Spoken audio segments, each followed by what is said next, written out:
Welcome to the Culture Perth and Kinross podcast for a very special episode as part of the Strathearn Festival of the Arts. Today we join Dr. Nicky Small and Gil Martin from the Drovers Tryst as they walk the drove roads of Strathearn. Up here in Amalree on a fairly overcast day, but what am I looking at below me? I can see the church in Amalree, and we're on a definite road here, although it isn't a road like I've been on before. And what are we seeing? There's traffic and things in the distance, people moving around, and there's sheep over to the left of us up Glen Quaich. But what are we looking at here, and why is this point important for droving? Thank you, Nicola. Amalree is an important location for the whole droving activity. It lies to the north of Crieff, about 10-12 miles, and it is a major location for the droving activity which came to Crieff in the 17th century, 18th century, from the cattle collection points to the north, to the northeast, to the north, and to the west of Scotland. The droving activity itself was a very fragmented activity in the sense that there wasn't a road that we know, Right. a road in the modern sense. We're actually standing on a bit of General Wade's road. Which That's what it is. That's what you've brought me up here, Wade. But there was no Wade in the early days of droving. And no roads as such. In fact, there were very few roads in Scotland. They were paths and ways, and so the drove roads as such weren't roads. They were ways through the glens. Right. That cattle would be herded in a sense, but walked fairly casually from their collection points all over the north of Scotland to the marketplaces. They had collection points in various locations throughout Scotland. And then they would follow a series of very interesting routes through the glens to come, in the first instance, to Crieff for the market, and thereafter to Falkirk later. Falkirk taking them down. So these cattle are coming from all over and then building up in numbers all the way down through the country, and coming from all out in the Hebrides, and is that right? Yes. I mean, there was probably movement of cattle from all over Scotland, the islands, the Outer Hebrides. A lot of ingenuity from the drovers themselves to move these cattle.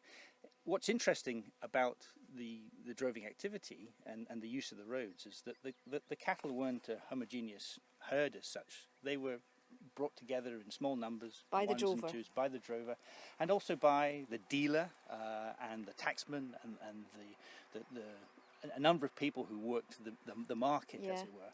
And that group of animals was walked in a fairly leisurely way across a broad front of animals through the glens. From pasture location to pasture location. Okay. And we're not talking about a cow as we kind of imagine them now, are we? What kind of animal? Oh, there's a big tractor on his way at the back there. We're not talking about a cow as we understand a cow. We're looking at quite a small, sturdy animal. No, the animal that was the beast that came to market or taken to market by the drover was an animal unlike any that we would see today. There was generally a mix of the island cattle, which was generally more preferable for its meat and its demeanour, and the mainland cattle. And interestingly, the mainland cattle was a sort of a brown, bracken-coloured animal, and the island cattle was black cattle. They were very small, they were very hardy, they were very sort of independent and capable of moving across the distances that had to be undertaken. It's pretty vast, isn't it? They're moving a long way. I looked on a map the other day. Skye to Crieff is 200 miles, but that was only really the start of the journey, because the eventual market was in the south of the country, into England and down to London and Norfolk, where the cattle were eventually slaughtered. So if you calculate Skye to London, that's 700 miles at about 10 to 12 miles a day if you're lucky. If you're lucky, yeah. So the drovers walking them down right through all these glens that we're looking at just now. I mean, I'm looking up Glen Quaich at the moment. It's glorious, and they would get pasture on the way and keep the animals going all the way into Crieff. And really, why were all roads leading to Crieff? Why was Crieff a centre at this point? I mean, is it just geographical stuff, or is there another reason there as well? Well, I think Crieff was the first location that was if you like, an outpouring of the glens to the lowlands. If you look across this part of Scotland, you've got Perth, you've got Dunkeld, you've got Crieff, you've then got Crianlarich and the west. And if you're aggregating animals from all over Scotland, Crieff is a logical place to come for that first point at which the traffic of cattle coming out of the glens hits an area which is, first of all, big enough to hold a large-scale market, because we're talking about considerable numbers of cattle coming to market. Probably much safer. We are still during the time of political and economic troubles throughout Scotland. Okay, yeah. And we can, what years are we looking at here? 1720s through? At Crieff, we're looking at the early 18th century, so 1720s was when the official market, annual market and weekly markets were given permission to be held by an Act of Parliament through the Duke of Perth. And at that time, because it became much more official, it became much more safer, they were able to engage various forms of security to ensure that there was a semblance of order. And I'm sure semblance of order is maybe something that we should take with a big pinch of salt. Because the thieving and cattle rustling was probably taking place all over. In fact, Perthshire was one of the preeminent locations for cattle thievery. Yeah, absolutely. That's one of the big stories of this as well, is that, I mean, the drover would protect, I presume, have to protect the animals as well from that kind of threat. Is that another part of his? Yes, I think the drover had to be predominantly men and boys. I think always men. Had to be multitasked, to say the very least. They had to have an awareness of how to drive the cattle, a pace and a speed that was convenient for the cattle, but also they had a target to get to a market. To get to Crieff, that was their job, to get there. They had to be navigators in the sense that there were very few maps, and they learnt the routes, but also the way to make those routes in terms of passing watercourses and places to settle for the night with good pasture. So they learnt that it was either passed down or from one group to the next, or they'd hear information from other people. They invariably had to be commercially aware to take part in the cattle trading, and they probably had to be relatively diplomatic to be able to to manage it all the way get down. On with other people if they saw that there was a bit of shenanigans going on. So everyone heads to Crieff, and there are other routes too. I mean, we're standing at Amalree, which is one of the sort of joining points here, but we're also talking about other locations which we're probably going to have a walk to as well today or tomorrow. So you can walk all these routes now, and you can search them out and you can find them for yourself if you want. There's kind of information, and your website on Strathearn and Crieff Drovers Tryst is you have a yearly festival of walking and celebrating some of these routes actually, as well as getting people out to enjoy the countryside. I mean, it's keeping this legacy of where we know about what we know about these roads and routes. Is that part of what you're doing with the Drovers Tryst? Yes, it is. The Drovers Tryst is as you mentioned, it's an annual walking festival, and we try and give something for everybody.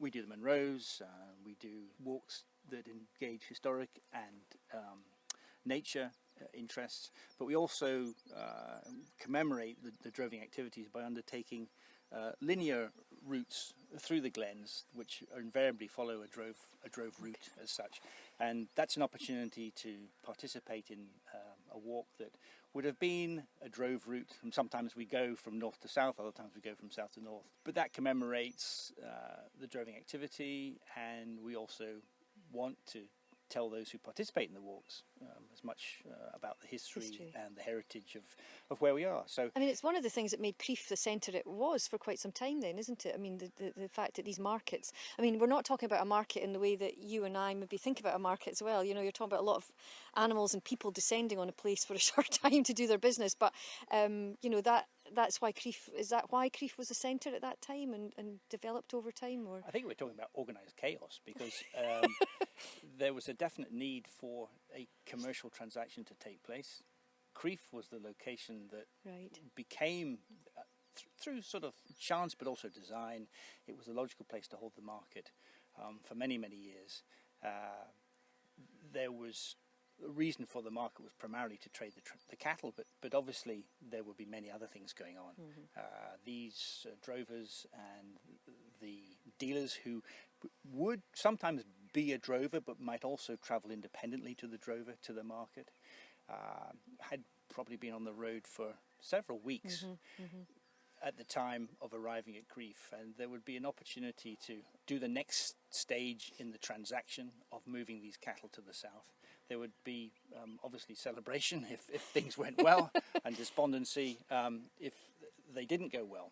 Either way, there would be an opportunity to socialise, shall we say? That's it, yeah. But also, I think there would have been a great number of other traders active at the time, selling food and various other victuals to so all the participants. It all helps to develop a town like Crieff in some ways. That's part of its history and part of the way it developed over time.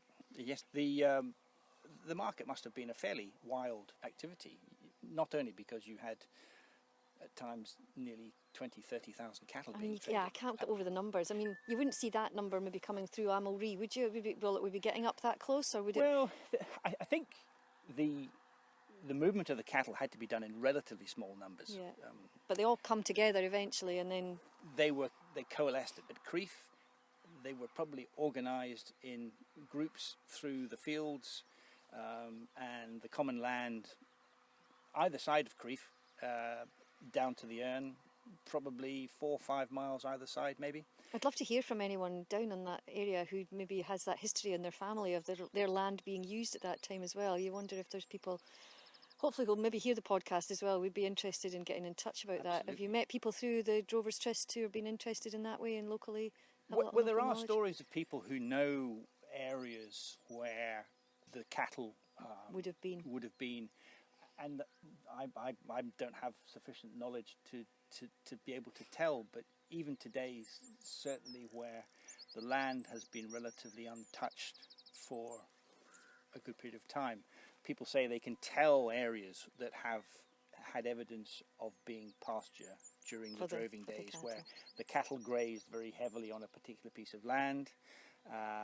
Obviously that land then had a form of cultivation, and you can still see evidence of that. Now, might that be a romantic idea? It might be, but we like that. We like that when we're out walking and seeing. Right, I think we're going to take a walk a wee bit further up the hill and just get another wee vantage point, and we'll talk a wee bit more about the drover's life in the next wee bit. But the dogs are getting restless, so we'll take a wee walk up and just have a look at some other scenery as well, and just see what else we can see on the way. Thanks for listening. Join us tomorrow for another very special episode of the Culture Perth and Kinross podcast.